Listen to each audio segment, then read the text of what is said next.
จะมันอ่อมไปโต๊ะข้างใดปลา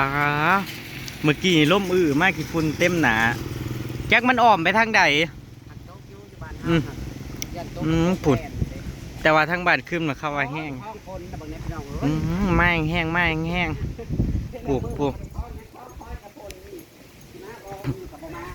เตรียมฮุบเตรียมฮุบ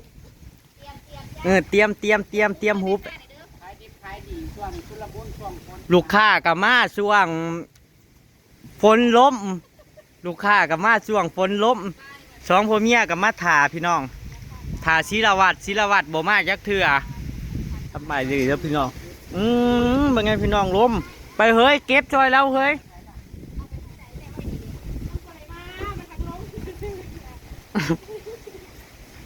เกี่ยมพร้อมก็ดีไดมันมาบาทหนึ่งบาทเดียวเขาเอาบ่ทันไดเขาจะเอาไปมองไดวังกี้นี่ลูกค้ามาเต็มหานเลยพี่น้องว่ากันแล้วว่าสิกินขึ้น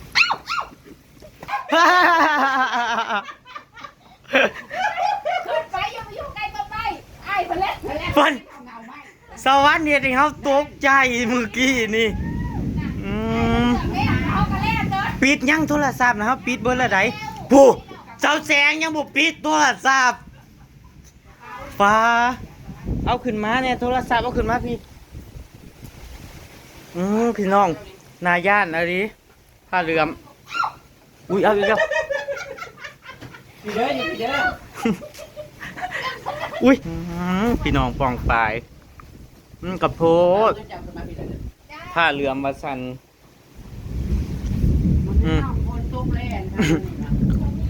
ชาวบ้านเนี่ยนะตกใหญ่ถ้าปัจจุบันก็ไม่เหงาต้นไม้ใหญ่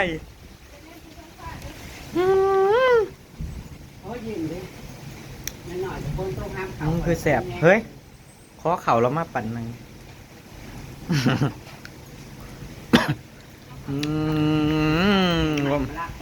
ออกแล้วแดดออกแล้วไปทางไหนล่ะบัดนี้ฝนน่ะเจแมนซาอัดเด้ไปเบิดอ่ะมันทำขึ้นมาแรงครับเทพีไปเบิดแล้วฝนน่ะคุณอันนี้มาเลยได้อันนี้มาแล้วเฮ้ยยุกซอยเล่าเฮ้ยยุกเขาใส่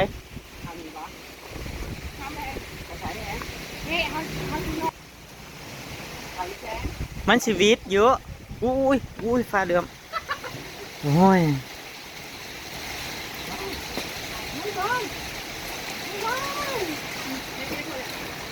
หอบห่านแลนบ่มียังบ่เอ้ยหมากเงาะเจ้าเด้เฮ้ยพี่ปัดแห้งอยู่ได้นี่เฮ้ยไปเอาแนมหมวกนะแห้งอยู่ได้พี่น้องแห้งอยู่ฝนตกแดดออกทำได้แสดงว่าบ้านห้าน่ะแห้งดูนี่นะโอ้เขาห้าสิออกขยาบ้านแห้งอยู่ได้ปาดฝุ่นแห้งอยู่ตกก็ไม่แห้งปาดถือใจเบาอ่อยถือใจซุ่มไทยหน้าไทยหน้าหนังกุ้งมีกิจการกุ้งเขาดังเลยจะแห้งเกิดเลยว่าผมเป็นน้ำแต่ว่าแดดออกแต่ว่าทั้งฝุ่นแห้งอะไรแห้งปลาทั้งฝนทั้งลมเลยฝุ่นนะฝุ่นทั้งฝุ่นนะฝุ่นนำอ่างขีบนะบาทเท่านะเด้เขาตกกันนี่นั่นหนึ่งจะมีแห้งได้ไหมถ้าว่าจะให้ว่าสะอ่อนคนนี่มันเด้เอาเลยรอคอยจะโซนพี่น้องมันจะละมือเลยนะเขาชุ่มเย็นได้บ้าง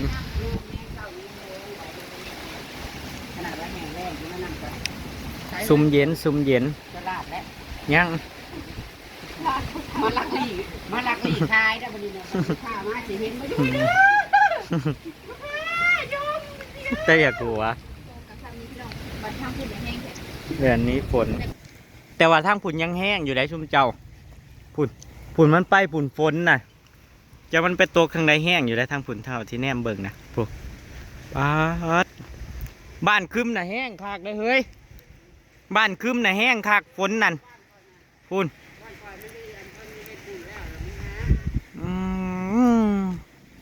มาแห้งๆมาแห้งๆเอามากินเอามากิน ผ่านเขื่อนที่ หันเกินที สบายดีทุก ใส่ คน แซ่บจ้า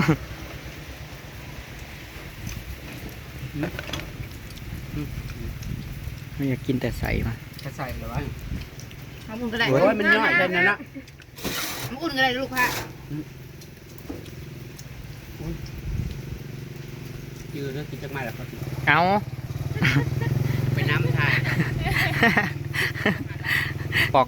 แม่นบ่เขาเอิ้นเฟอปอกปอกแสบอยุ เขาจะไม่ได้กรุงเทพ เจ้าเคยกินหรือบ่ ก็แล้ว เขาจะสูตรมาจากกรุงเทพ แต่คนมักเด้อ แซ่บ เฟอปอกปอกนี่กันเลย เรื่องสูตรบางมือนอนสวยตื่นสวย พอใส่เองบางมื้อที่มันมีมือหนึ่งมาที่แบบโคตรแซ่บมือเดียวหลังจากนั้นก็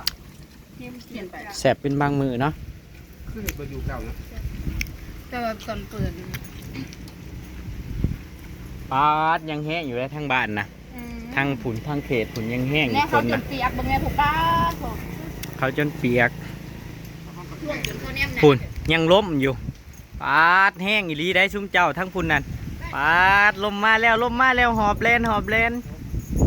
อืมเย็นเด้เย็นแห้ง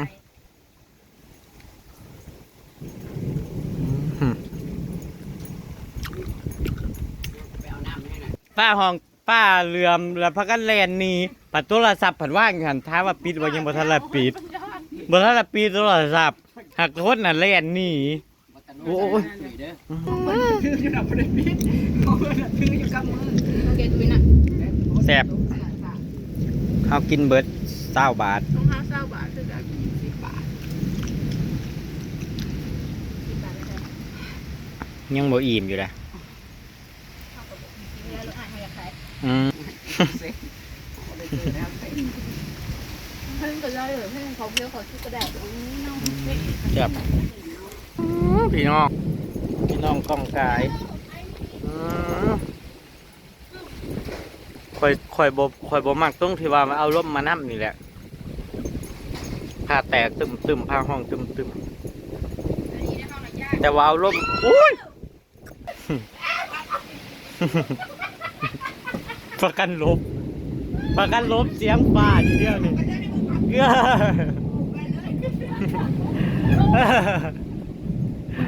โอ้ยพี่น้อง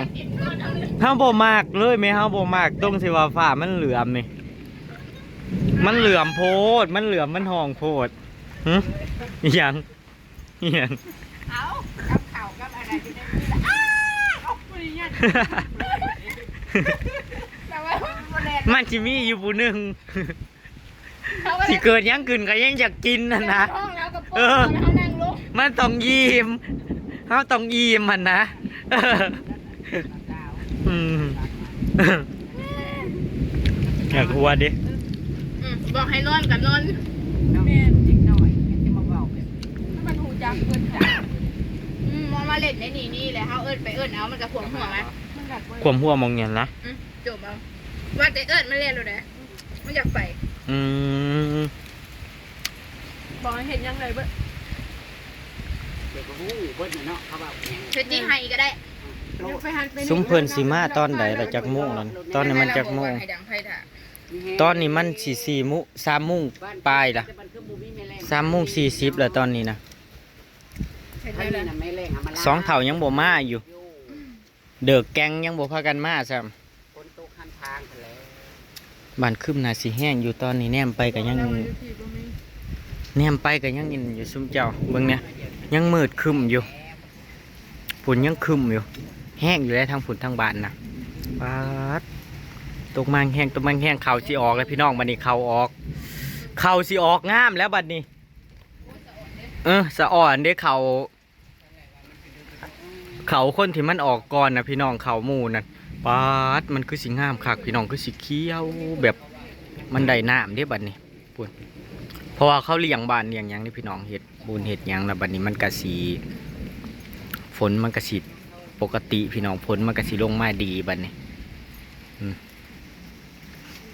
ฝนคึม บริเกมหัวเฮ็ดหัวกู สิได้เฮ็ดเผิงสิออกแล้วบัดนี้เฮ็ดพอก็สิออกทางบ้านไม่นั่งตุย คนบ่ดีแต่มันคนที่ละงก โทรไปถามมาก่อนนะคนจกบอก โทรไปถามไม่นั่งตุยเนาะเอามันก็ซ้ายเดียวอยู่ได้ล่ะมันก็ลงทั้งพุ่นอยู่เฮาแนมเบิ่งนะเว้าฝนมันบ้านไม่นั่งตุยนะมันก็สิซ้ายเดียวอยู่ได้ล่ะ ถ้าว่ามานะพองนะยุงขึ้นน้องหัวมาบันใครใครเรากินเองมื้อนี้ มันไหม้ตกบุกกันตกมื้อ แลนนี้ฝนแล้วก็ปีงกินเอง กินบ่เปิดบ่อิ่ม จับกินจักไหม 10 บาท 30ข่อยก็ แตกหลาย ข่อยก็เอา30ก็พอ มันปวดที่ในกินในกระเทียมทองที่ เอา เอา ดีลิน้อยใบอยากให้ตุ้ยให้พี่บันเฮานะนะให้แล้วก็บ่จอย ไปตู้ไปตู้ เจ้าก็หาผัวใหม่ทีละผัวที่ตุยผัวที่กำยำเห็นบ่มีเสียวมาละอันนั้นละเรามักคนกำย เคยหาพวกเพิ่มได้ก็เอาแล้วก็จะเอาพวกอ้วนแล้วก็พวกจอยมันคอยรวยนะมันไปไล่ผัวแล้วโอ้ยมันก็ซี่เอาโลดมันก็ซี่เอาโลดไงำมันเสีย รวยไงมันเสียวหัวปอดเพิ่น แจ้งแล้วทั้งพี่แจ้งแล้วซุ้มเจ้าทั้งพี่แจ้งแล้วบาดซุ้มเย็นขนาด แต่ว่าทางพูนน่ะยังตกอยู่ยังตกแห้งอยู่พูนดำยังดำคือหรืออยู่ไปก่อนขอยย่าน ร้านเคลื่อนที่นะจ๊ะร้านเคลื่อนที่ ลานเคลื่อนที่ เพราะว่ามันอยู่ หอบเขาหอบออกอยู่คือสิเบิร์ดเลยแหละพูนแจ้งแล้วมันไปทางบ้านไม่นั่งตุยแล้วฝนน่ะมันไปทางบ้านไม่นั่งตุยล่ะทั้งพูนน่ะยังตกอยู่ไหน ในใส่ดีในตอนนั้นแล้ววันนี้พิษจีนี่แล้วเข้ากระดาษไปนอนเข้าคาผล แลนนี้ว่าสั่นแลนฝ้าห้องฝ้าแตกแลนนี้กันสนันหวันไหวหอบห่านแลนท่านเอื้อบอกว่าให้ดังไฟถาเพิ่นว่าเพิ่นเสียวอิหยังมาบ่ฮู้ มาเด้อ สิมาละมาเด้อสั่นเมื่อใดยังเมื่อตัดผมอีกนี่นั่น สิมาตัดยังมือวัน บนตรงตาเขาบอกให้ตาวันทรงวันสิ้น วันสิ้น โอ้ยลืม เลยได้ไอ้มันสีดำไปเลย โอ้ยลืมว่าวันศีลมื้อนี้หัวสิล้านเนาะ พี่ได้นำคุณเจ้าในข้องเย็นเด้พี่น้องเย็นเด้เย็นบัดนี้รู้สึกแบบเย็นพอฝนตกลงมามีแห้งเด้อยากหาของป่าเนาะอยากหาเห็ดแห้งเฮานั่น ไปเลาะจะไม่ได้เครือกับบ่ได้ เฮาเว้าอันลีเด้อปีนี่ขอให้เฮ็ดเพิ่งเขาออกหลายๆเด้อสักถูก แม่น เฮาอยากเก็บแล้วเฮาก็อยากกินเฮากินตอนนั้น เปิดหน่อย แต่เก็บมวลหาง่าย ตอนนั้นเฮาไปหาอยู่บ้านใหม่ปาดเป็นสสวรรค์เฮาได้นั่นเฮ็ดเพิ่งเขาขาอวบนั่นเอามาแกงแม่มันแซ่บมันหวาน หนึ่งกินแล้วกัน หนึ่งจำแจวเฮ็ดแจวแบบเฮ็ดแจวซีฟู้ดบ่หรือว่าแจวแบบสม มีปีบางที อยาก ชอบหาเป็นที่หรอ ว้าวแล้วกันนี่คนหาเฮ็ดเพิ่งได้หลายนั่น เวลาปีเดียวแล้ว สวรรค์นั่นซุมเฮานั่นคันสิเว้ากับบางปีบางแลบนี่ก็เก็บเฮ็ดบ่ได้สะใจบ่ได้เก็บคือหมู่หลายคือหมู่ คุณพ่อเราซาใจอยู่แปลงทางใดกับมันอยู่ สัตถูเด้อปีนี้ ขอให้ออกหลายๆปีนี้ขอให้ได้เก็บหลายๆถูกเฮ็ดปีก่อนนั่นแหละที่ได้เก็บเฮ็ดละงูกนั่น40ป้ายก็ดอกปาดม่วนแห้งอะลีเป็นจุ่มๆยอกก็เฮาโดดลงไปในกันหัวตอนแรก อย่าคือเห็ดเอาอยู่เนาะ อย่าคือเฮ็ดเขาปลูกนี่ ให้มาแล้วเสด็จแล้วหนึ่งคน แล้วสิโทรทา ปาดคนงามมากแหละแห่งบ้านหน้าหัวครับฝนตกเยอะ นี่แหละพอยังไงบ้านน้าเราเปียกนะครับนะมันคืมได้มันคืมนะเอาจันมาบุกวัดโต๊ะรูปโต๊ะ เอาไม่นั่งตุยได้สะ แล้ว เอาบ่ได้มือนี่มึงบ่ได้ลงไปฝุ่นติ ลงไปพุ่นตะวันนั่งไปบ้านน้าไปปะเบื่อไปตุ้งกาก่อน อ๋อ โอ้ยอยู่พุ่นหันตกแห้งเนาะ จ้าเขาเอื้อกับมาบ่ได้ น้ำท่วมทางบ่ อัง น้ำอังคัวบ่หรือว่าอย่างไรน้ำท่วมคัวจ้ามาฮอดบรรดาพวกเราตุ๊กใส่พุ่นแว่บรรดาพวก อีร้อยซอยเราซื้อเนี่ยให้ อย่าขาย ปิดการขายแล้วเนี่ย อย่าพาแล้วปีการขายมาจ่ายหนี้ชาวสะกอน ฮะ มา2 มื้อแล้วลืมเอาเงินนะอย่างนี้ เอามีคนเอาแหละ เอาเพิ่มมาเฮ้ย เจมันข้าวหมักงอก ปูนเบิ่งแหน่ เออ มาหอดก็ได้เงินโลด ขอบคุณยายมื้อนั้นเลยจ้าจะได้ขอบคุณคุณยายด้วยจ้า ขอให้ยายมีสุขภาพแข็งแรงนะคะ โดยขอบคุณหลาย ๆ เด้อลำรวยเด้อ นั่นเด้ ได้สิเผาซื้อเด้อนี่นะเฮ้ยสุดท้ายมาปิดให้ได้จ้านี่ ขั้นเว้าจังสั้นกับคอซะอีน้อยเว้าออกปากแล้วนั่น ยังเหลือแม่นั่งตุยแล้วก็สองเถ่าเพิ่นมาบ่ได้น้ำท่วมทางน้ำท่วมคู่วะป้าน่ะเพิ่นไปซื้อในบ้านเฮาแต่ว่าในบ้านคึมน่ะเพิ่นไปซื้อป้าอยู่บ้านคึม โอ้ยบ่ได้ยากอันบอกนั่น อืม บ่ได้ยากก็อู้บ่ว่าปลาต่าง สวรรค์เจ้าใส่ทานถานั่งโลดอีหยัง เพลงประจำช่องธรรมดา พี่นายส่งมาให้ฟัง มาเลยพี่น้องเอ้ย บ่ติดบ่ติด ก็เป็นเพลงอีก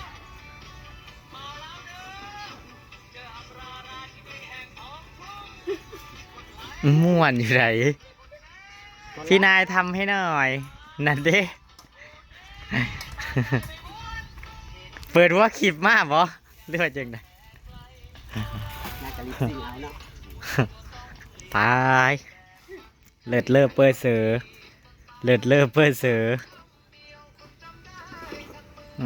ตัวนี้น่าจะเคียนแล้วหาย AI ห้อง ไปพี่น้องอำลาพาจากแล้วพี่น้องตามคลิปมาเดินรอดสองเถาเพิ่นเอาป้ามาพี่น้องแต่ว่าฝนยังตกแห้งเพิ่นยังมาบ่ได้เพิ่นยังติดฝนน้ำยังท่วมทางอยู่ ส่วนแม่นั่งตุยกัยังบ่ฮู้ว่าสิมาตอนไหนไปพี่น้องตามคลิปหน้าเด้อพี่น้องไปแล้วพี่น้องสวัสดีครับผมแลนนี้ฝนสนั่นหวันไหวบางกีนี่ฟ้าเหลื่อมแลนว่าสั่นแลนแต่ว่าโทรศัพท์บ่ปิดแลนกันแลนตอนแรกสิแลนเข้าเงา แค่กันเลยครับเอาไม้ สวรรค์แลนเก่าพี่เฮาสิแลนเก่าพี่เฮ้ยอยากหัวยังตกเลยยังแห้งได้พี่น้องถ้าผุนยังแห้งอยู่